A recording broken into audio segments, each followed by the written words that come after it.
Welcome back to Cinema Synopsis. Today I'll be explaining a science fiction movie called Tomorrowland. Spoilers ahead. Watch out and take care. The film starts with Frank Walker and Casey Newton addressing the audience. They want to tell a story about the future, starting with Frank.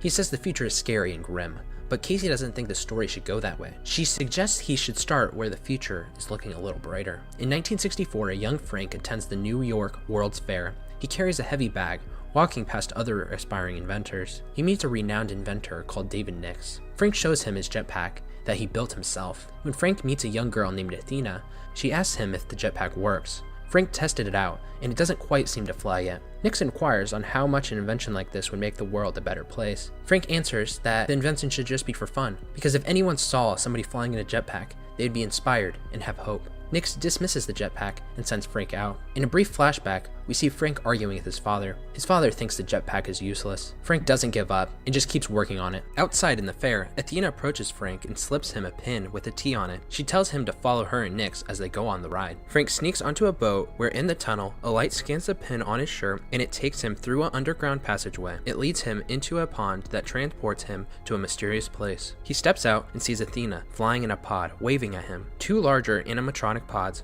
start to construct something, pushing Frank off the ledge. He lands on another ledge, and his jetpack falls after him, breaking apart. A big robot takes the jetpack and fixes it, then gives Frank a thumbs up. Two men come out and call after Frank, causing him to fall again. He goes to reach his jetpack as he falls through the clouds, getting a brief look at the futuristic utopia that he's been led to. He slips the jetpack on in the nick of time and soars through the air before everyone's eyes. He lands before Nix and Athena, but Nix still seems unimpressed. Athena smiles and takes his hand to guide him through what is known as Tomorrowland, and then adult Frank says everything went to hell. Casey starts her story with a little more optimism. We see a video of her as a child with her parents, looking up at the stars as she names all the major ones. She says she wants to go up there someday. In the present, we see Casey sneaking into a NASA launch site in Cape Canaveral. She breaks a machine that is being used to take down a launch site. Athena sneaks into the Newton's garage and gets Casey's helmet. She plants a pin like the one she gave Frank and then takes a strand of Casey's hair for a scan. In the morning, Casey is heading to school when she helps her dad fix a device he's been working on. Eddie has accepted that the NASA platform is shutting down. She tells him a story that she's always heard about, the two wolves. The story is a metaphor where two wolves fight within all of us, and the one that we feed wins. Casey tries to break into the platform again. She uses a drone, but gets caught and arrested. Her dad posts bail and she gets to collect her items. Among the rest of her items is a pin which she has never seen before. She briefly touches it and is instantly standing in a wheat field. Casey springs up in shock and then finds herself still in the station. She picks the pin back up and she's standing back in the field. She looks ahead and sees what looks to be a big city. She walks towards it only to bump her head against the ceiling. Eddie picks her up and is angry. She tries to show him what the pin does, but it doesn't work on him. Casey touches it again and sees herself floating as she's being driven. That night, she goes outside and starts riding her bike towards the direction of the big city, which she sees while touching her pin. Still holding onto the pin, she finds herself right in the middle of Tomorrowland. She sees there are three guys flying in jetpacks. One guy crashes and lands and his suit forms an airbag. Casey continues walking through the place and is amazed by all the inventions around her. The other people around her can see her and interact with her. Casey then notices that the pin is counting down and has less than 2 minutes. A person invites her on a rocket ship with others. As Casey walks towards the rocket ship,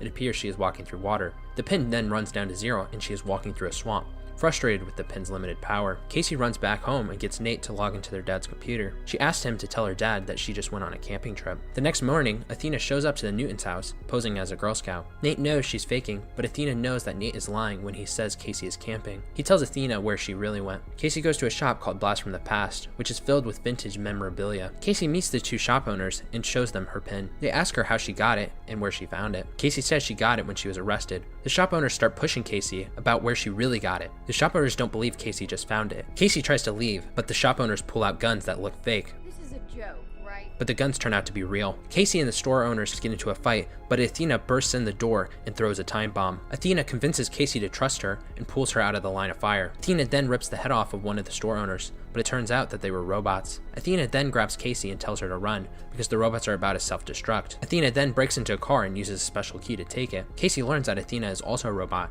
and that she knows what Casey has seen. She admits that she planted the pin in her helmet. Casey then makes Athena stop the car and tries to leave. Athena follows after her, but gets hit by a truck. The driver runs out, giving Casey a chance to steal the truck. Athena gets up and runs after her before catching up and hijacking the truck herself. Athena and Casey ride to Frank's house. Athena drops off Casey in front of Frank's house. Casey goes up to the door door and tries to call Frank out. She holds the pin up to a camera, but then gets thrown back by a powerful blast. Frank tells Casey to go away and that he won't tell her anything about the pin. He especially tells her that he won't take her to the place. A team of robots show up to the burnt shop. They pull out a burnt robot's head, revealing their nature to the cops on the scene before vaporizing them with their guns. At night, Casey sets Frank's tractor on fire, distracting him long enough for her to sneak into his house. Casey looks through Frank's stuff, including a recording device, showing him as a child with Athena. He apparently tried to make her laugh, but it didn't succeed. He still didn't seem to know that she was a robot. Frank gets back inside as Casey goes into his room, where he has a bunch of monitors linked around the world, along with the countdown clock. Frank has apparently built something that is about to go off in 58 days' time, bringing about the end of the world. Frank has lost all hope, but Casey hasn't, and the 100% probability meter on Frank's screen goes down a few points. The robots then show up and threaten to attack Frank if he doesn't give up Casey. They break in and attack, forcing Frank to use whatever inventions he has prepared against them. Casey finds a portal machine and uses it on one robot, while Frank uses a laser trap to kill a few others. They go in a bathroom and hop in the tub,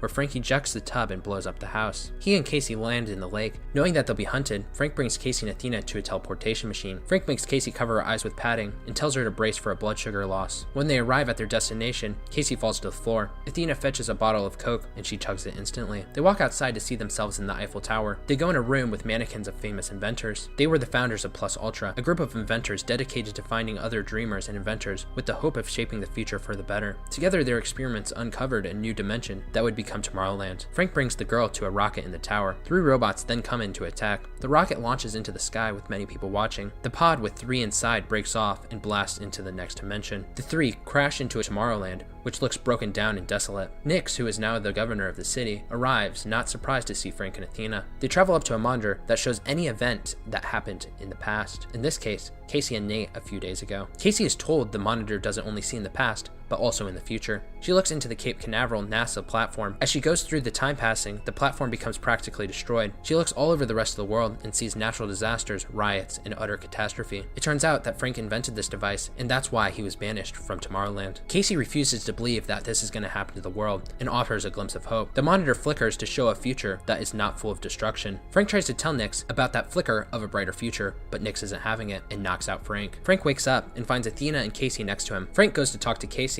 and Casey has a realization. She comes to realize that the monitor doesn't show what will happen, but what could happen, which means they have a chance to stop the Doomsday device. It turns out that Nix wants to keep the device going because he believes that Earth is corrupted and that Tomorrowland is the future. Nix opens a portal to banish the 3 before the world ends, but Frank ends up fighting him while Casey and Athena try to use a bomb to destroy the Doomsday machine. Casey rides a platform up to throw the bomb, but she misses her chance and is forced to throw it through the portal. 2 of Nix's giant robots come into battle, but Athena uses one to fight the other. The bomb explodes, destroying the portal and falling on Nix's legs, pinning him down. He attempts to shoot at Frank, which Athena sees moments before it happens, giving her a chance to jump in and take the shot herself. Frank takes Athena to try to get repaired, but she knows her time is running out. She plays a recording of when she knew Frank was a child. The recording shows that Athena wanted to tell Frank she was a robot earlier, but she didn't quite know how. She watched Frank as he grew up and was banished from Tomorrowland. Athena tells Frank to use her self-destruct sequence to destroy the Doomsday machine. Frank carries her with his jetpack up to the highest point. They say goodbye as Athena shuts down completely. Frank drops her into the machine, causing it to explode and come crashing down on top of Nix. Together, Frank and Casey decide that they can help change the future for the better. They start by recruiting Nate and Eddie by having Casey return home through another portal. We then see that the people they've been talking to are dozens of Athena-like robots. Frank and Casey tell the Athena-like robots to look for dreamers and visionaries to help build the next generation of Tomorrowland. They then give all the robots pins and send them around various places around the world with a portal. The kids drop the pins to people they deem worthy of seeing the future. The people find the pins and touch them, allowing them to also uncover the mystery of Tomorrowland.